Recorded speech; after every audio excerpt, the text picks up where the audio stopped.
Hello and welcome to Greetingstar. I'm so glad you could join me today. So today I have this beautiful fall card for you, and before we get started I would like to ask you to please like and subscribe. So this is the layout of the card. I'm using a 4.25 by 5.5 card base as usual, and these are some papers that are from the 6x6 paper pad called Fall Market by Cartabella. Now you can also get this in a 12 by 12 pack of papers. The 12 by 12 pack of papers has some beautiful texture on it, which the 6x6 doesn't, but you can see that those pumpkins, the print is larger in the 12 by 12, so you might want to use that for scrapbooking instead of card making. But I actually like to use them all for both because I think it's lots of fun. So I'm going to take this and trim it up a little bit so that way I can save some of it. I don't have to waste it. It's up to you whether you want to do that. You can either leave it at this 4.25 by 5.5, or you can cut it down so that you have a strip of the orange dots and a strip of the pumpkin there. It's entirely up to you how you want to do that.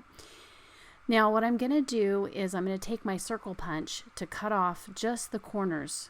Now I do have a special punch that does this, but it was put away in a drawer and I just didn't feel like digging it out. So I wanted to just use this as a quick little fix to that situation there. And it's something you can do too. If you happen to have a circle punch, even if it's smaller than that one, you can certainly use it to put a little bit of a decorative edge on your background there. So now those words actually did come from the paper pack as well, and it came as like a strip of paper, and I just cut them apart myself. I'll have to, I don't know if I have a video of that or not. But anyway, this is my ATG gun, and this is permanent adhesive. So it has a very strong adhesion, and I normally don't like using it because I tend to have difficulty getting my papers on straight. But my other little one that's temporary broke, so I'm using this one. I just have to be a little bit more careful about how I place things down. So I'm trying to get a lot of good tape on here, so double-sided adhesive, so that it will stick properly. And my gun doesn't want to cooperate, but that's good enough. So now I'm going to lay this out, and I am lining up with the edge of the card because I want to make sure it covers it. There's a tiny bit of a space there because I guess I didn't cut the piece wide enough. So I'm just going to use some gold washi tape to put that in the center there. I think that's kind of a nice touch anyway. So you could, one of the things you could do that's a little bit of an alternative to this is to put that tape underneath the paper instead of on top of it. So that's something you could do as well. Just another option there. So then I'm going to take that tag and put that down on my card. And you may have noticed at the beginning when I showed you the card that those words, keep calm and get your pie on, those are kind of cute words, that I added some glossy accents to those to make them look a little more eye-catching. But first I'm just going to adhere those again using my ATG gun. You know, I sometimes don't really like using the liquid glues with pieces of paper like this. So even though they're smaller, I know a lot of people sometimes do use the liquid glue, but I'm just using the ATG gun for these. But of course you could use some liquid glue. Just make sure you get some that's not like water-based, I guess you would say, because then it will cause the paper to buckle and wrinkle and it wouldn't look very good. So make sure you have a nice quality liquid glue if you decide to do that instead of using your double tape adhesive.